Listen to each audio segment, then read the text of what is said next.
thing.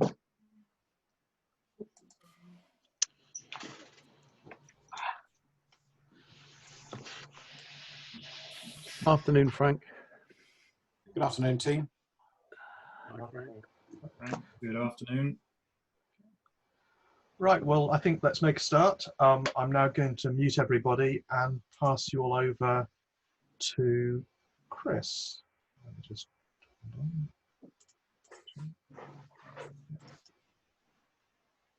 There we go.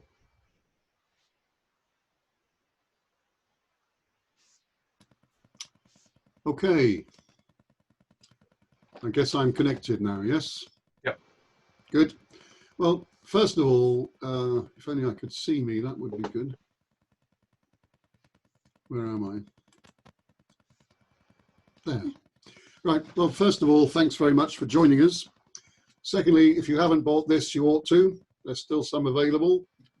It's an excellent book in English and in Finnish. And thirdly, I need to introduce one of its authors, which is Ari Muhonen, who's a philatelist and the University Librarian at the University of Jyväskylä in Finland. As well as being a good friend and a good friend to philately, Ari is a member of the board of FEPA, and as well as a member of the AIJP and secretary to the FIP Literature Commission. So I think we're in very good hands this afternoon, and I think Nicola would like to say a word, but if she wouldn't. Not really. Thank you very much, Ari.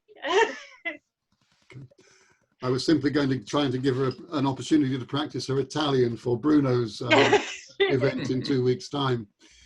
Most of you won't know she spent some time in Venice, which is just across the water from where Bruno is on this call. So Ari, thanks ever so much for joining us. Truly grateful. Let's hear what you have to tell us. Thank you. Okay, thank you, Chris. Yes, hello everybody from sunny Finland so far. We are waiting for the hot weather next week when there's this midsummer festival in Finland and everybody gets drunk, which is the usual case for Finns anyway. I try to share my screen now.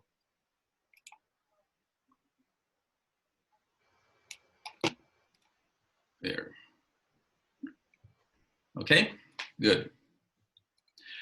So my topic here is a case study, which means the book which Chris just showed you, and the role of libraries in this major philatelic research project we did a few years ago. And as you might notice, in this slide I say libraries, not a library, which I first put on the title because there were really several libraries we used, and then libraries in general are very nice and good places, and it is very nice to see many of you sitting in your own libraries, and I see a lot of books there, and that's something wonderful. So I will tell you a little bit about the study itself, the book called Finnish Postage Rates 1875 to 2001. Quite a lot about the research which we did for the book, because that was quite an amount of work. Then I talk a little bit about the value of the libraries and archives for our project, and something which about some things which could have eased our job when we did our research, and a little bit about the future of philatelic libraries in general, and of course a future about philatelic research. So you saw the cover of the book already, and as I mentioned, it covers all rates and fees used in Finland in a time period about 125 years. So since the start of UPU until the end of the period where we used our markka and which changed to euros. And altogether, this book contains more than 10,000 individual rates and fees, and that means 400 pages exactly. And it contains quite a lot of information which couldn't be found in any other book in Finland. We have two previous postage rates books in Finland, but they were a lot smaller, and actually they contain quite many wrong information in there. The book was published by the Postal Museum of Finland in 2016, so about 4 years ago.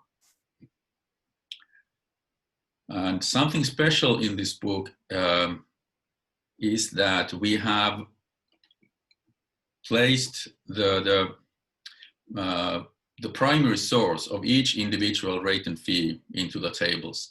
So anybody can go and check if we have got the rate right, and check the original primary sources as well. And so far, within these 4 or close to 5 years, we have identified 7 mistakes in the book out of these 10,000 rates. So I think we have done a pretty good job there. And this is our team.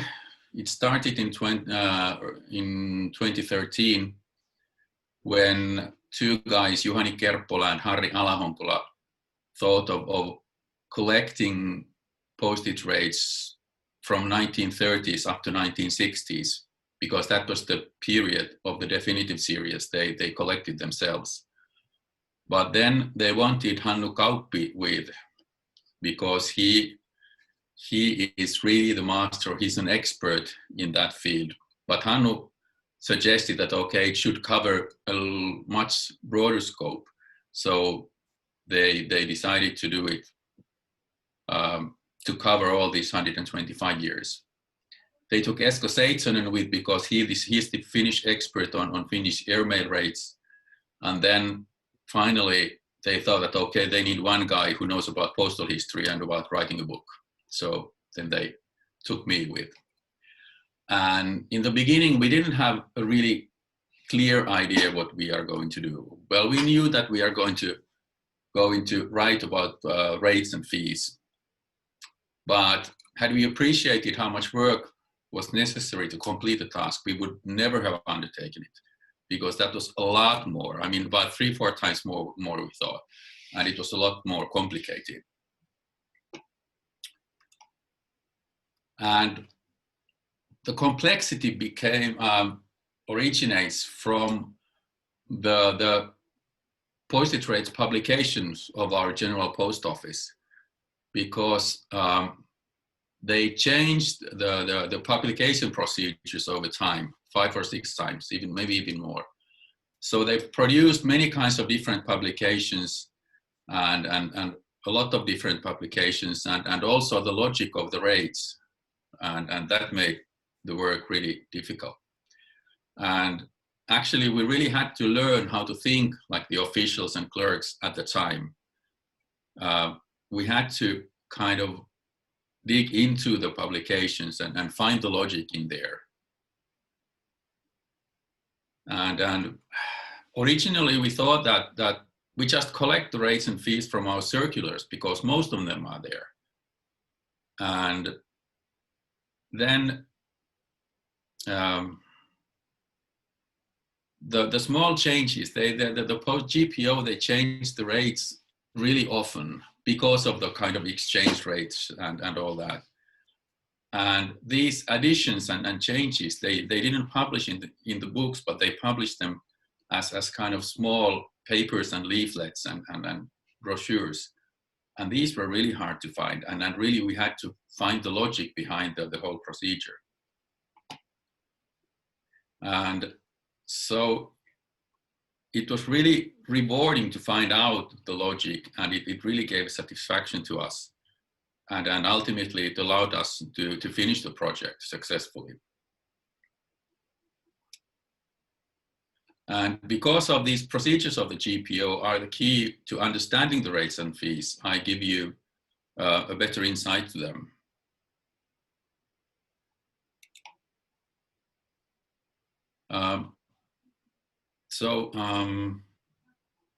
we start from 1875 when the UPU or GPU at that time was created.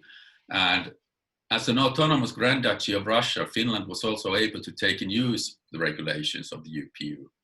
So starting the 1st of July 1875, we had these new rates and regulations. And the GPO published the rates in their circulars until 1989, when they finished producing circulars in general. But in addition to that, there were general letters of the GPO which gave additional information about the routes and rates. And at that time, it was really the Senate of Finland who decided the rates, and therefore the rates were also published in the statute books of Finland. And then starting from 1891, the Russians gave us a hard time because they started the Russification period, and they really started to press Finland, and that lasted until we became independent in 1970. And starting from 1891, the Russians ordered us to use both penny stamps in pennies and in kopeck value. And to make this situation even more difficult, they also ordered that penny stamps can be bought in penny currency and kopeck currency, and also the kopecks. So it was kind of a mixture of these currencies and rates there.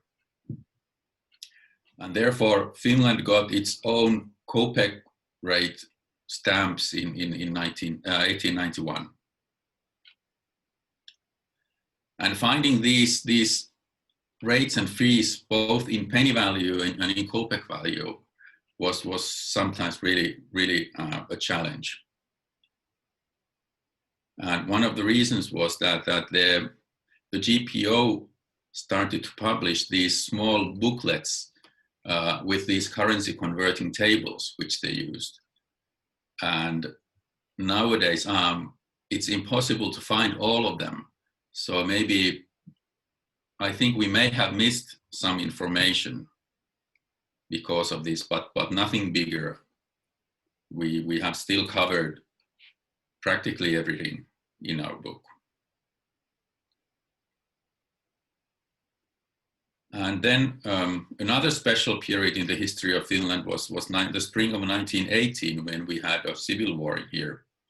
And the socialist Red Guards conquered the southern part of Finland, and the bourgeois White Guards represented the legal senate. But of course, as it's usual, even nowadays in these kinds of civil wars, some other countries were involved. So the Russians helped the Red Guards, and Germans helped the White Guards, and even Swedes took part in it by sending troops in Åland Islands, because they wanted the islands to themselves. And they kind of cheated Finland in there and tried to get the islands. But then again, they didn't, and Åland is still part of our country. But then again, of course, the Red Guards published their own postage rates during the Civil War, and some of these rates are really hard to find. I mean, the postal items, and because the war lasted only for a few months, and especially the foreign rates from the mid-April 1918 to the end of April, these postage rates were valid only for 12 days. So it's really hard. It's extremely hard to find those items, but that's another story. Maybe I can tell you that a bit later. Coming back to this GPO publications, in addition to circulars, they published special handbooks for clerks which contained rates. And they also made these special postal statutes and these appendices. And starting from 1932, they started another book series which contained the postal rates to foreign destinations.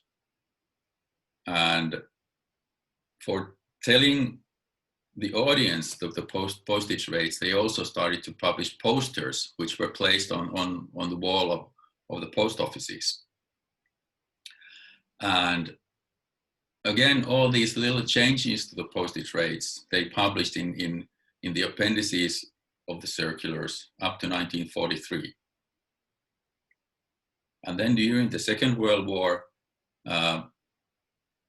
especially the airmail rates were changed really often.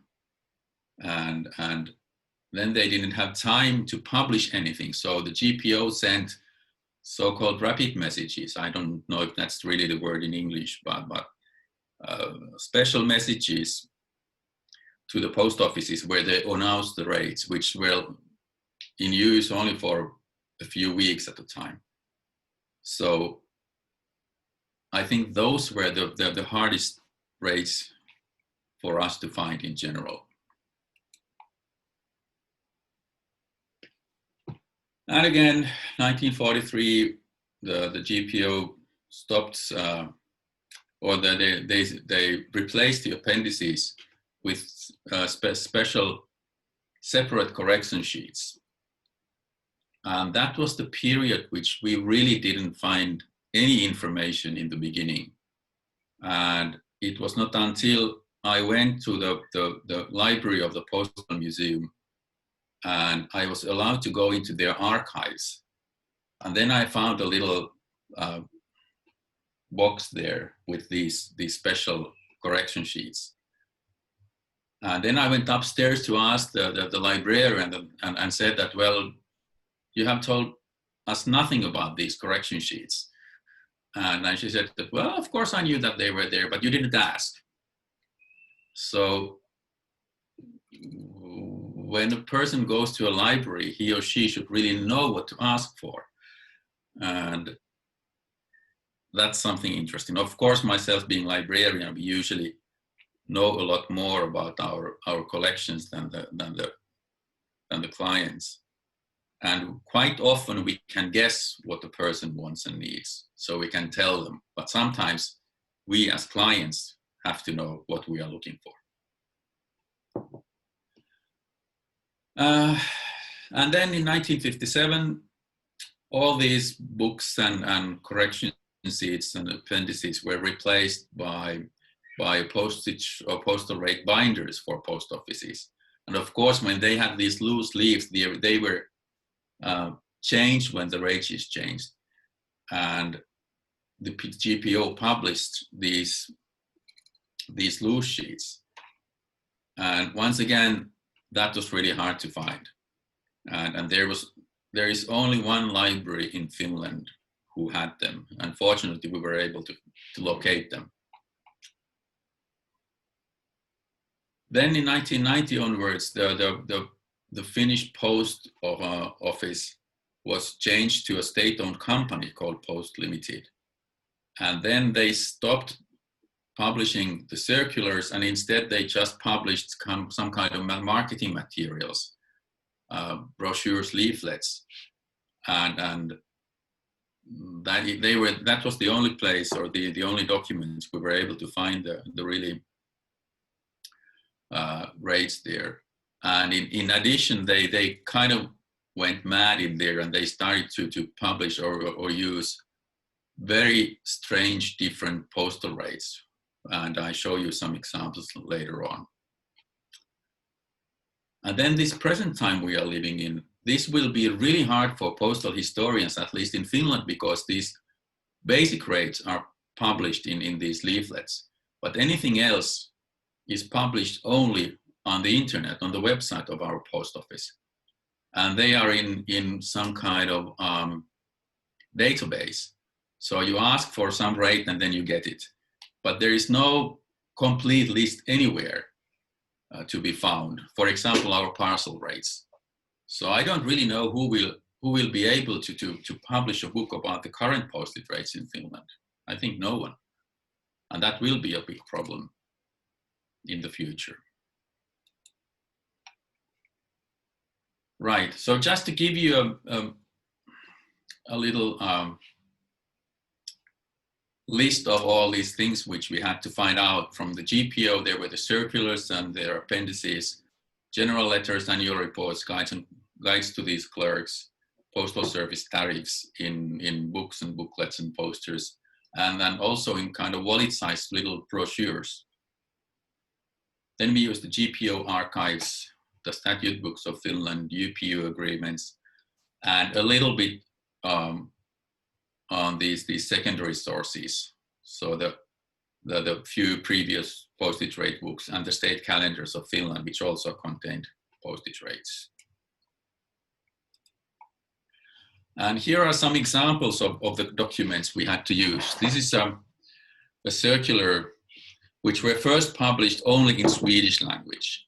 And it was not until the beginning of 1990s when they added Finnish as well.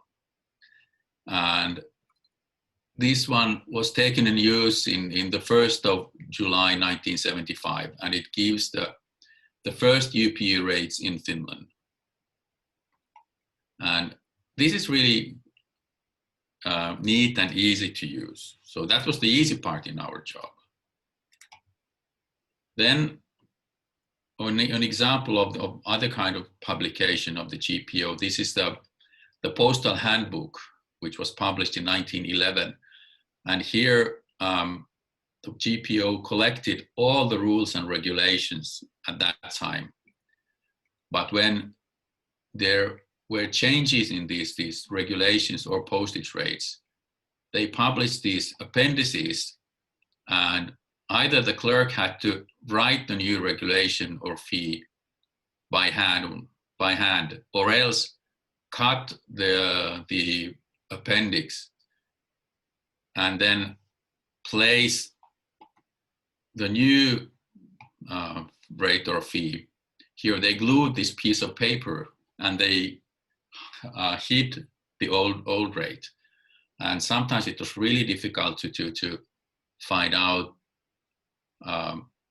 these new rates because the appendices were kind of cut away from these circulars, and we had to find them in these special books later on.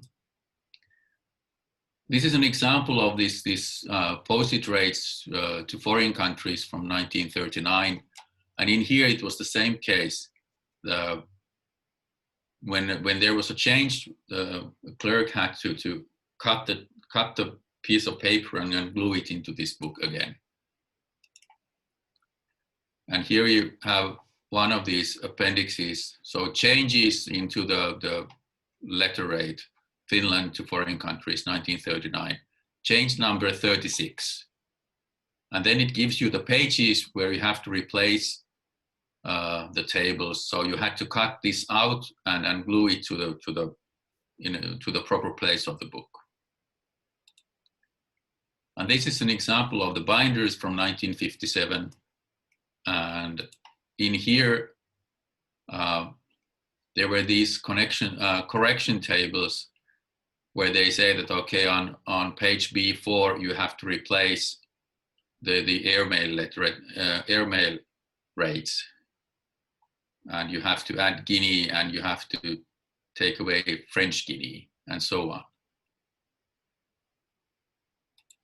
So it was really complicated to locate everything which was published and which was really needed in there to find out all these rates and fees.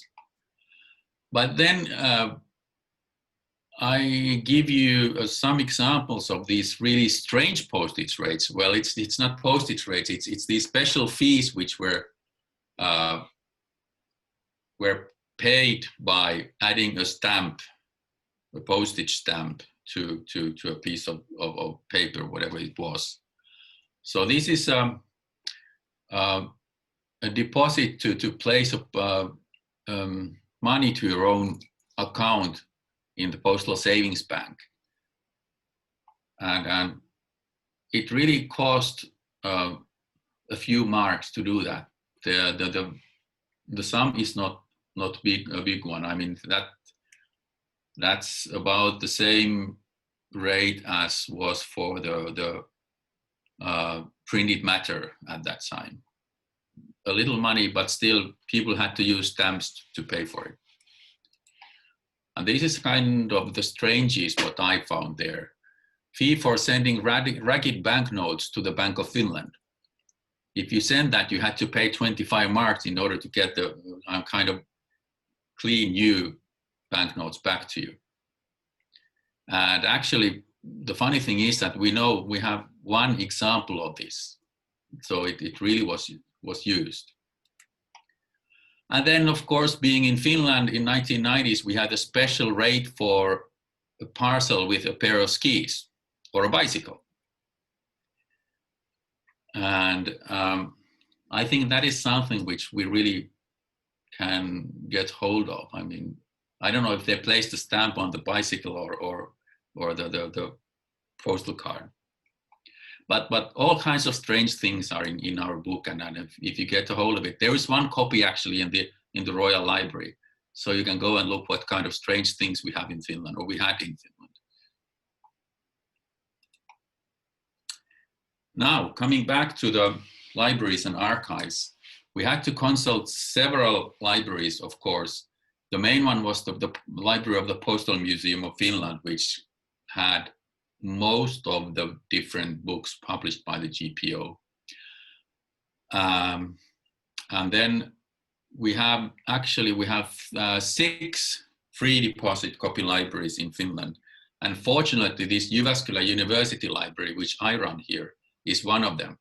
So I had quite a lot of material readily available in my own library. And actually, the annual reports of the GPO were placed just a few meters from my office. So that was the easiest way of doing things, just go and grab them. And the other free deposit library is this Turku University Library, which was the only place who has these all loose leaflets and brochures and all those. The National Library of Finland, which is actually, that picture is from our National Library. It has the biggest collections, of course, of Finnish material. But then I had to use the Military Academy Library because that was the place for the field post. And National Archives of Finland had all these original documents from the GPO. And then we had our own libraries and archives. And especially the airmail register for the World War II period. Esko Seitsonen is the only person who owns them at the moment because the GPO archives took the archive of the Foreign Exchange Office. They destroyed all the archive in the 1980s.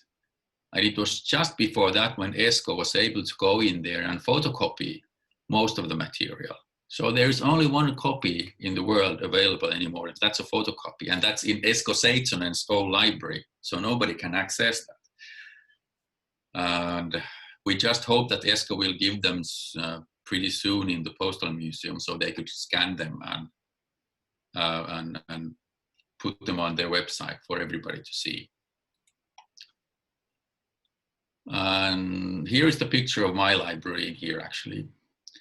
And what makes the libraries and archives invaluable is that they preserve them and catalog the materials, and they nowadays they give free internet access to their catalogues. They can give consultation or for places to study, and they lend material, and also interlibrary lending is important. And actually, this is what the libraries do. There's nothing fancy or special. That's normal procedure in libraries. And that is why I think they are really unique, because they give us so good service in general. And And their normal procedures help us really a lot. Of course, my opinion is a bit biased because I run a library, but anyway.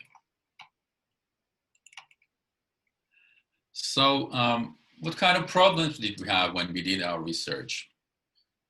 As I have told you, the materials were scattered to many different libraries, and it was sometimes really hard to locate them. And especially when we really didn't know what to look for. And sometimes we had to know what to look for. Sometimes the librarians were able to help us.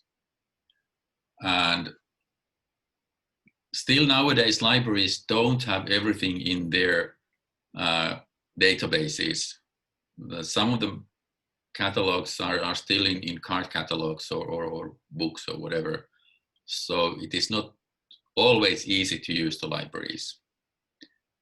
And one of our problems was that even the free deposit libraries didn't have all the published material.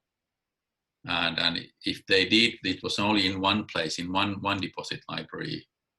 And locating the material again was difficult. And for the archives, I found that sometimes the archiving principles are hard to understand. So it's not easy to locate the original documents either. And that made us conclude that if we want to be sure that we have all relevant information, we have to collect the material ourselves. And nowadays it is actually pretty easy because we can go to a library or an archive and make photos and take photos of all those documents, and then you can bring them at home, and then they are readily available for us. And of course, we are not really sure that we really got everything. That's something which remains a mystery in a way. And for example, during these Kopek and penny times, Russians made us to use local printed matters and local document prices or rates, which we didn't have before that in Finland. And we still haven't been able to locate the Kopek value rates for those in the 1890s. They might be somewhere, but we don't know. And pretty much right after we published our books in 2016, the Postal Museum scanned all the circulars from 1820s until 1989 and placed them on their website. So we could have saved really a lot of time had this been done a year or two before. And now there are a few other major scanning projects in Finland, like the National Archives of Finland is scanning about 100 kilometers of shelving of documents. And the National Library of Finland has already scanned more than 10 million newspaper pages. That would have helped us as well. So I really hope that these open access materials would come out and we could use them.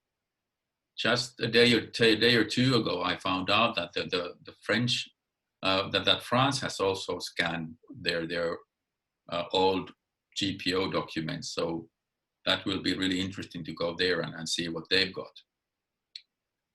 And of course, it will be good to have something which would ease our work for finding the materials, like Global Philatelic Network or some other these kind of major databases where we could locate material, and if they are open access, we could also use them.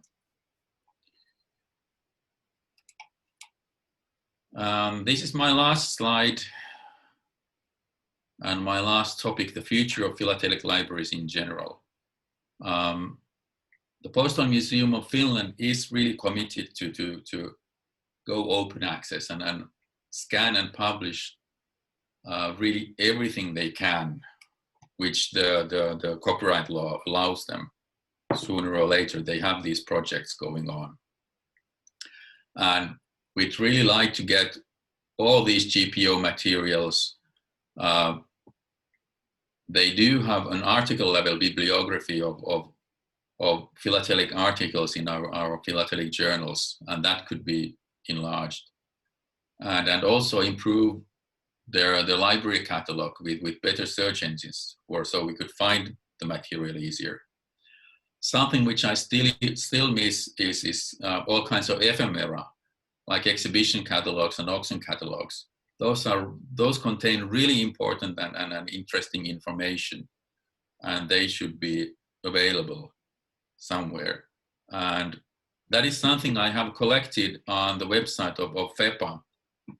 And whenever there is a European exhibition, if they have published their catalog and palmarès as a PDF or some other electronic way, I try to get hold of that copy and place it on the website. So it contains quite many catalogs and palmarès there already. And then, as I mentioned, I worry who will collect the current everyday materials, because they are really hard to find and hard to collect. And then I was thinking about the users who will do the philatelic research in the future. We are fortunately quite many in different countries who do it at the moment, but then we should find more people to do it after us. But I think that's something which at least Finnish philatelists have talked about since World War II, who will come after us. And sure, they always have been people doing that. So maybe we shouldn't worry about that too much. But in any case, I am sure that we should use and we need to use libraries and do research. It gives me a lot of pleasure. I have many projects going on. I hope I will be able to publish some of my research in the LP in the future. And thanks to Frank, 2 weeks ago, he gave us many good hints how to do that. But that's more or less concludes my topic. So I thank you, and if you have any questions or comments, I'd be glad to answer them. Thank you.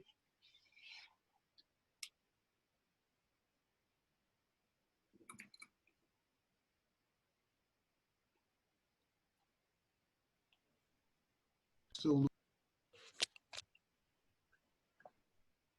The mic. Thank you very much. I think Chris has got some questions that he's been queuing up. But I've got one question that came from Morris Buxton, which was, why were the circulars printed only in Swedish? In the 19th century, the kind of I almost said civilized people, but educated people in Finland were Swedish speaking. So it was not until late 19th century when Finnish language became our second official language at that time. And the third one was Russian then. Thank you very much. it's Mike, are you on this or me? I'll let you take it. I think it's you, Chris. Okay, Mike, I just thought so, but I thought so a moment ago as well. It's normal to ask questions on using the chat function. So while you're getting your act together and putting questions on the chat function, will you please, can I ask Ari a question, which is, what did he wish he knew then when he started that he knows now?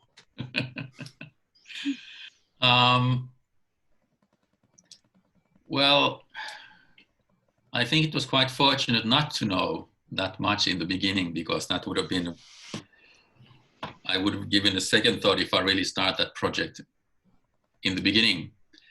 But learning to know these different procedures of the GPO, that was really helpful.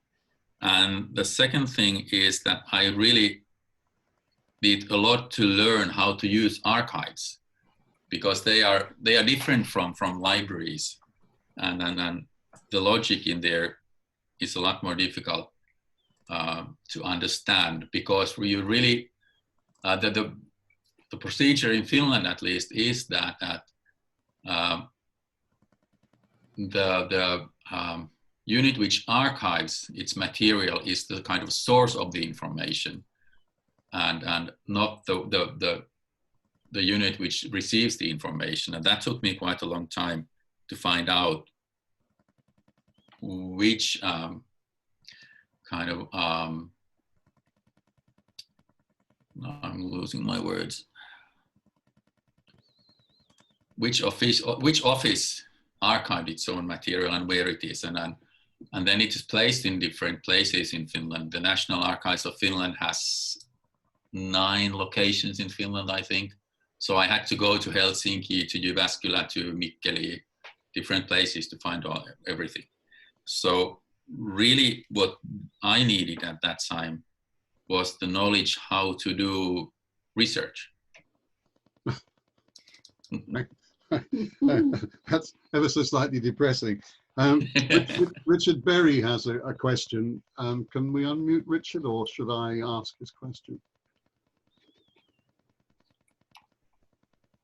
Richard Berry? Yeah, okay. The question was, were there any inconsistencies between the Finnish and Swedish language versions of what should have been the same documents? Mm. Oh, thank you for the question. Actually, not in the language versions. They were really consistent, but then there were some inconsistencies between different books and documents. So we really had to be careful which document and which book we used as a primary source in our research, and that took some time also to understand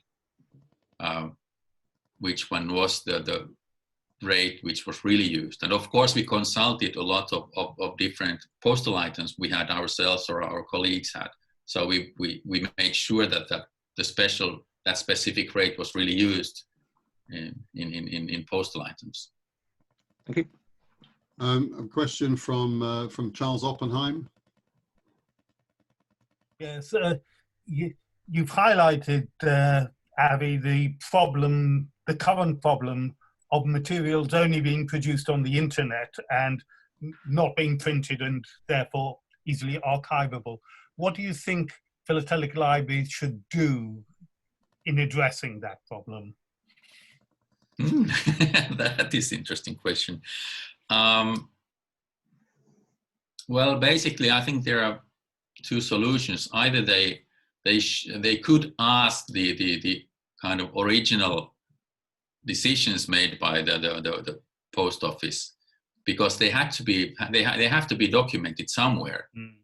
But at the moment, because the Finnish Post is a company, they don't archive their material into the national archives anymore. They give their material to a private company, private archiving company. Ah. So it costs money to go in there and ask for the material. So that's one problem.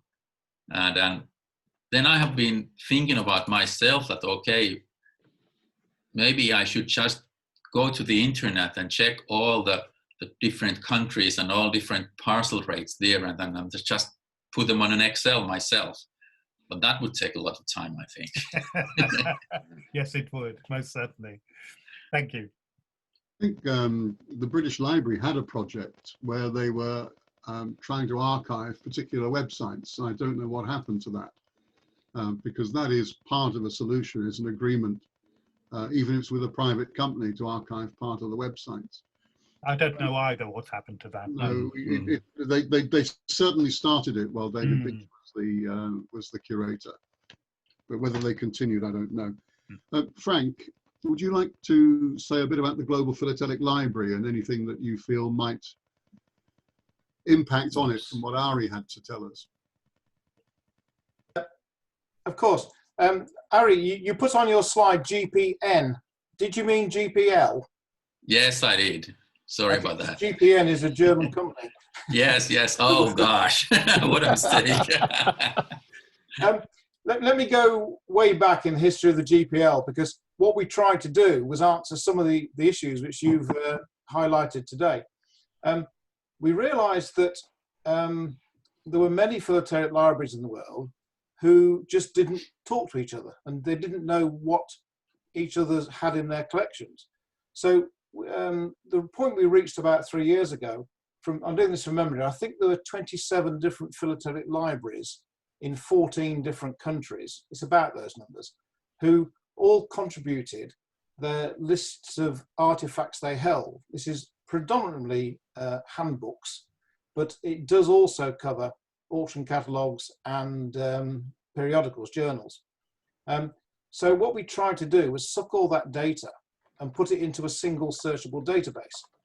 But I'm afraid there are many, many problems here. I think I can take just one example. There's a wonderful book published in 1990 called The Postmarks of Sierra Leone, 1854 to 1961 by Frank Walton. Well, I think of the 27 libraries, about something like 12 to 14 of them have a copy of that book. But would you believe every single one of them spelt the title or my name differently? Yeah, so forget about librarian standards, because the vast majority of people who maintain these library databases are all amateurs, and they're doing everything the best possible, they're doing it free. So, is my name Frank Walton? Is it Frank L. Walton? Is it F.L. Walton? Is it Frank Leslie Walton? The postmarks of Sierra Leone, do you suppress the word the at the beginning? The date range, do you put semicolons in? Do you put a hyphen in? Do you put the word TO in the middle of it? All these varieties. And therefore it became really quite difficult to actually build a list of which libraries had that particular book. And please don't say use ISBN, which would be a wonderful answer.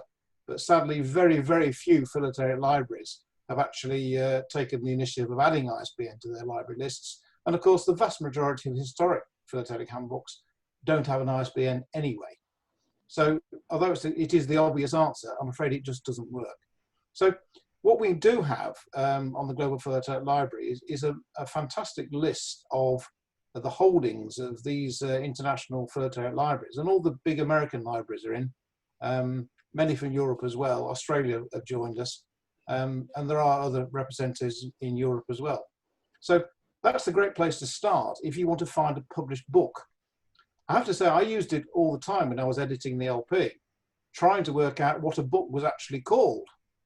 If somebody just in the LP cites Finnish Rates by Muhonen, well, actually, what is the real title? And by the way, how do you spell Muhonen? It never helps me how to pronounce it because I can't do that. I apologize. But what it does do, it actually helps authors perfect the bibliography when they give it.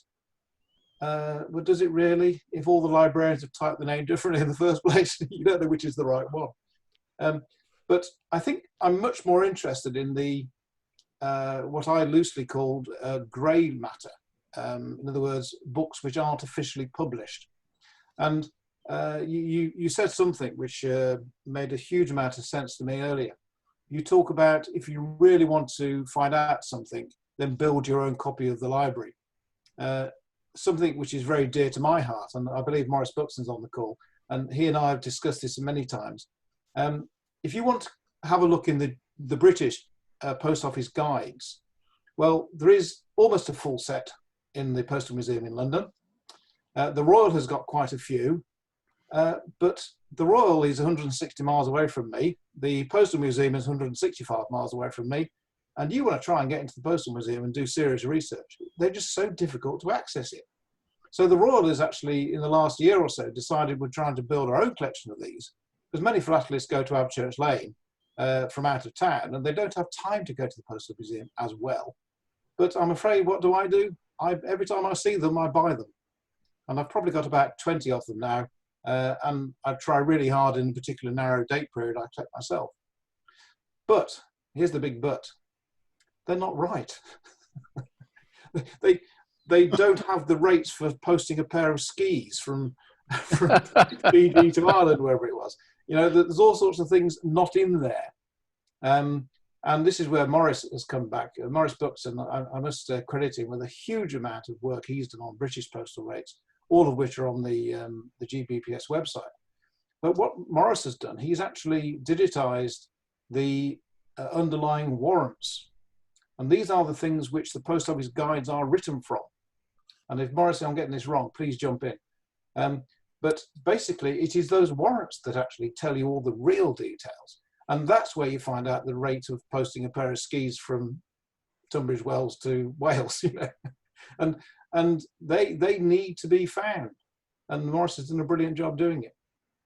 So the Global Philatelic Library is a great place to start. It does try and pull it all together internationally. Steve Jarvis has done an awful lot of work technically on this now. And thanks to the efforts of the Royal's new website, the GPL will be piggybacking on the infrastructure of that, hopefully in the not too distant future, where we can actually enhance the search engines, which again you touched upon. Forgive me if I be technical for a moment, but I'm sure people know it, or maybe know what diacritics are. Diacritics are basically the squiggly letters, you know, accents and cedillas and all the rest of it.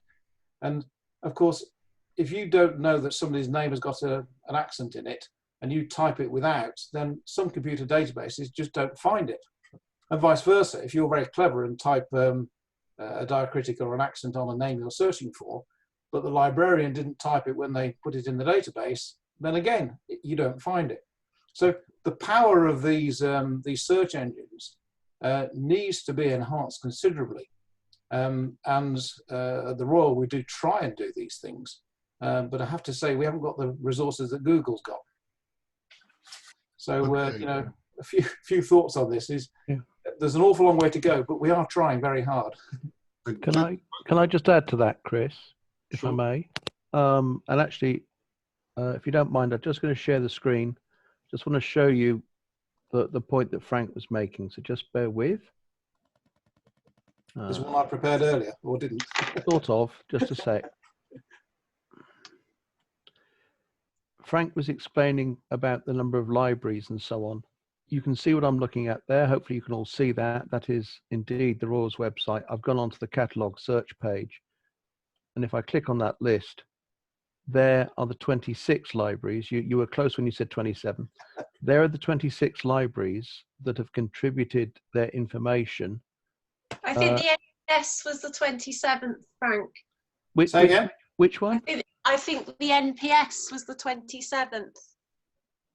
Oh, the National Philatelic, is that still on the list, or are we taking it off? No, No, you said there were 27. Oh, no, it's still there. It's all right, Nick. Anyway, let's not worry about whether, you know, that is the list at the moment, and that includes the NPS. You're quite right. And all I wanted to say to you was, yeah, we've got that. We've got data from those libraries in our existing catalogue. But as Frank said, this is not the Global Philatelic Libraries website. This is the Royal's website. And yeah, that stuff about the diacritics and all that. Yeah, I know that we are taking steps to see whether we can improve on the searching on that. But I just wanted to show that even at the moment, even though we're not quite there with the Global Philatelic Libraries new website, on the Royal's new website, which, as you know, went live in November of last year, we've got the ability to search those specific the libraries, or indeed you can choose that great catch-all, all libraries, and then whatever you search here in the search term goes across all the libraries. So Mark, are you saying one can go direct to those libraries and search without a password to get within those libraries? No, what I'm saying is that we have data from those libraries, which is in our catalogue. Okay. All right.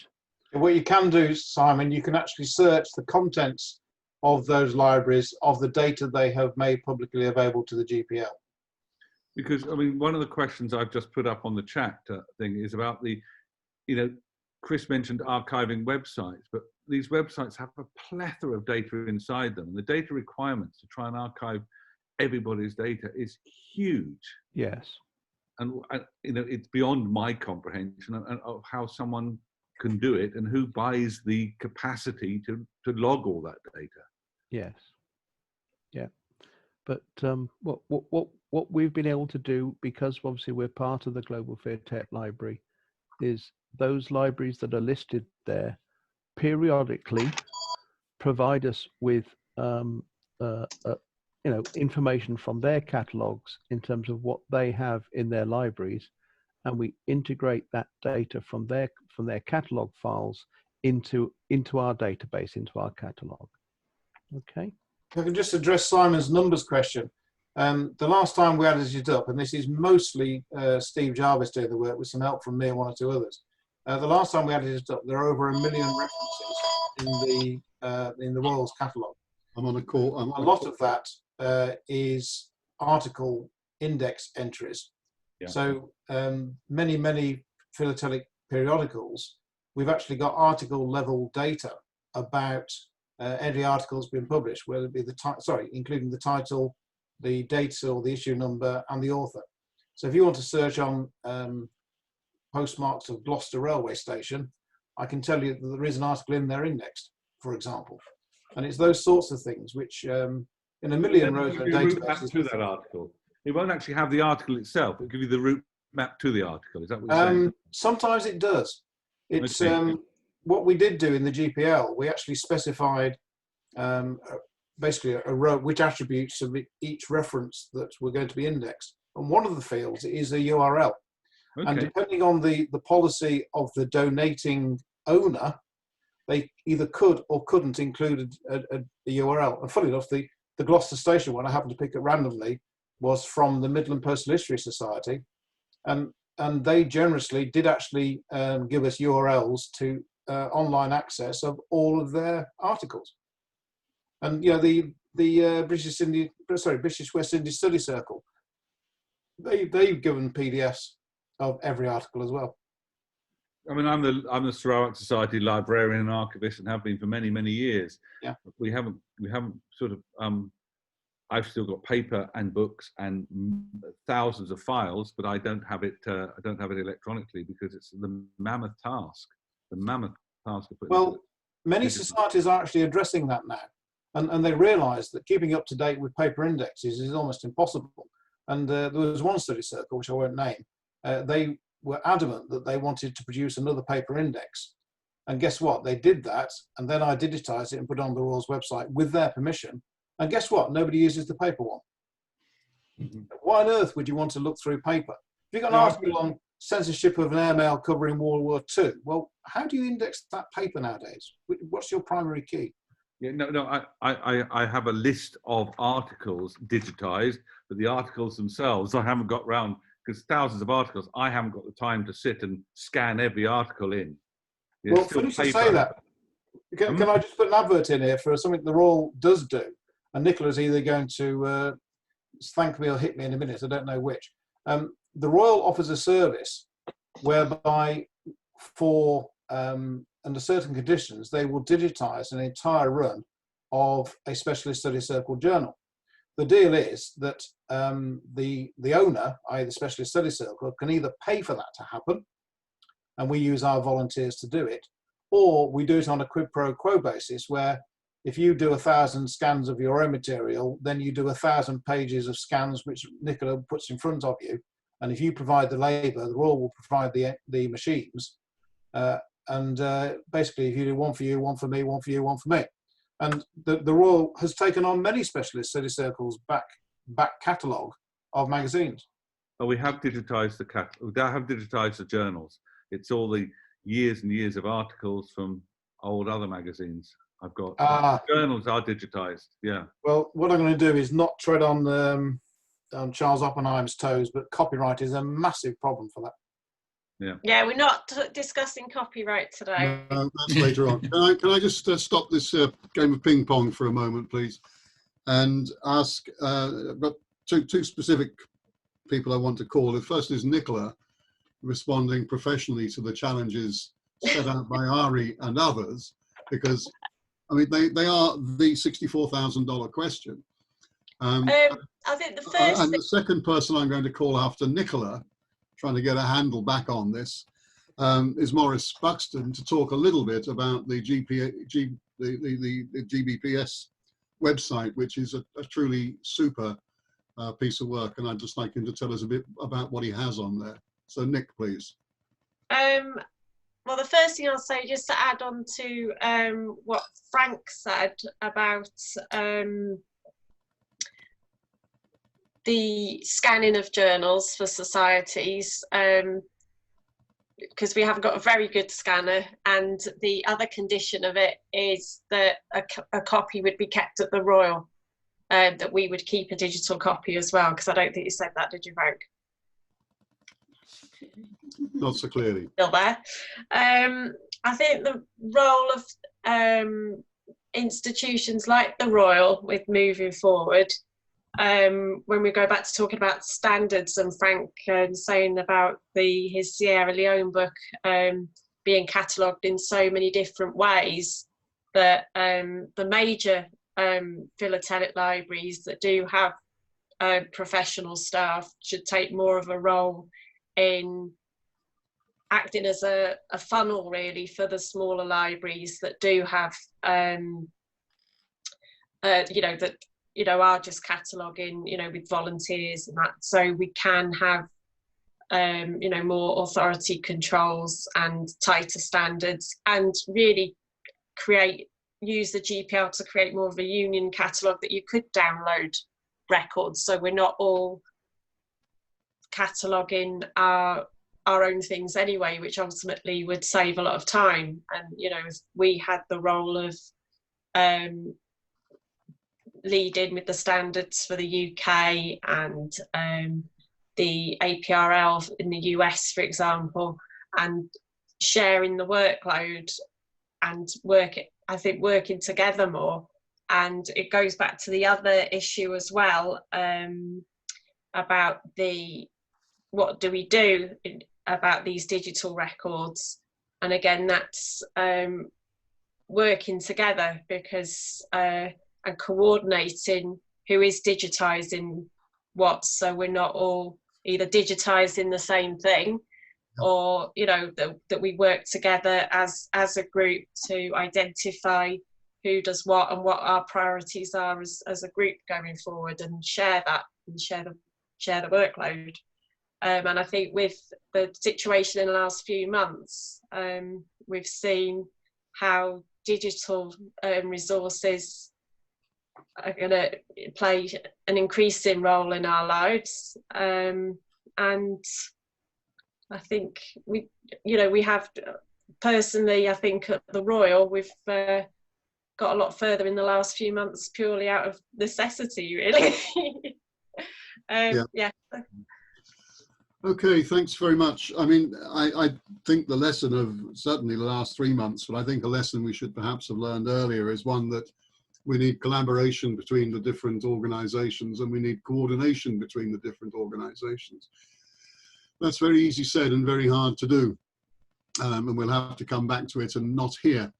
Does Maurice Buxton want to say a little bit, please, about the GBPS library? And then, unless there are further questions here, I think what I will do is wrap up, and then you know what the questions are, and you know what the challenges are, and it's up to somebody else to sort it out, because I don't think I've got enough time, which is probably true of all of us.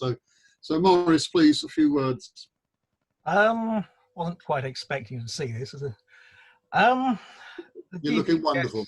The GBPS stuff is slightly opportunistic.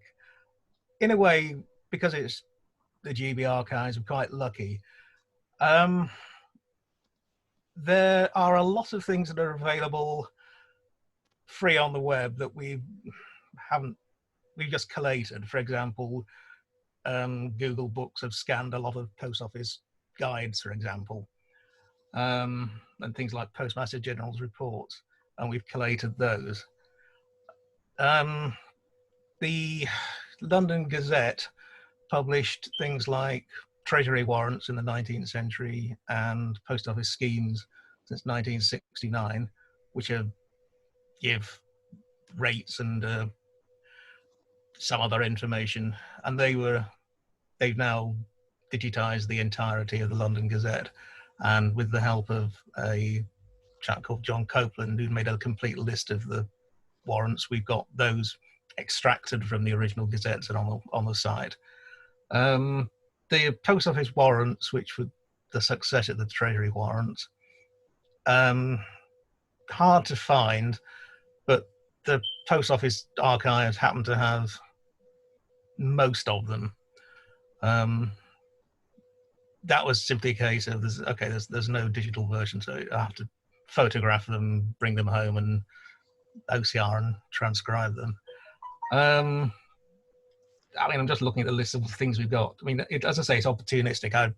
For my own use, I photographed all the airmail leaflets from the archives and thought, right, okay, they can, with permission, they can go on the site as well. Hopefully, at some stage, the archives will themselves scan these things rather than me photographing them and doing them. But because as I say, because the GB archives are in a fairly robust state compared to a lot of other places, it's been a great deal easier than it would be otherwise. There aren't, too many. You don't have to worry about things like special rates for skis and what have you. So, basically, whether what I've done translates to anybody else's way of doing things, I don't know, but it's, for what it's worth, that's what's been done. Super. Thanks very much. I have to say, I love your postal guides, and the town postal guides are fantastic. The town gazetteers. Right, I think we've learned that there's a challenge out there, and the challenge is particularly acute in terms of modern material.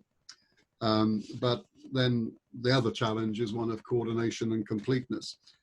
So what I'd like to do, please, is to thank Nicola for putting this program together, to thank Mike and Mark for their technical contribution to make them happen, to thank the contributors and our audience, and chiefly today to thank Ari Muhonen, who I think has put up a very challenging set of issues which clearly face them in Finland, but I'm sure that's true of other places which have multilingual societies and a complex history.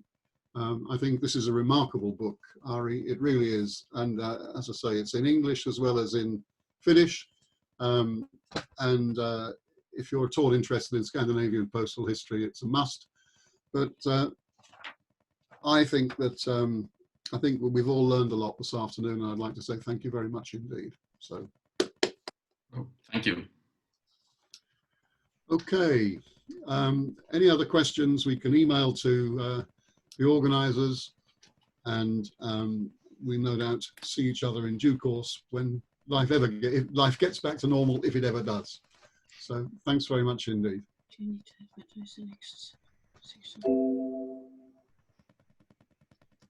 Okay. Right. Thank you very much, everybody. We'll now close the call, but there is an announcement on the website for the next lecture in the series. Nicola, do you want to practice your Italian? Yep. Nicola, do you want to give us the details for the next one? Sorry, I'm having lots of technical difficulties. It's Bruno, who I believe is on the call. Is he here? Is he here still? He was before. So Bruno will be talking about his archives and library in Italy. And I haven't got the title in front of me, I'm afraid, because I'm having I'm on 3 or 4 different devices here. But yes, Bruno is with us. Bruno, do you tell us the title, my friend?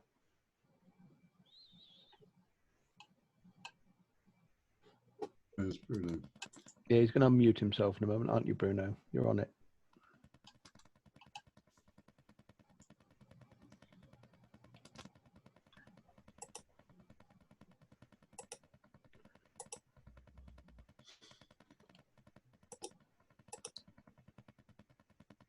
They can unmute him, don't they? That's okay. it. Now you got it. That's it. Fantastic. Okay. Yes, next time, 25 June, I'll speak about our Institute for Postal Historical Studies. It is an institute with a library, with archives, with scholar research, with publications and so on. And I hope to present you with our institution with a good presentation, and my presentation will be ready, I think, half hour before, so I can't to send to send it before. No, maybe 10 minutes before. Okay. Thanks, Bruno. That's very good of you.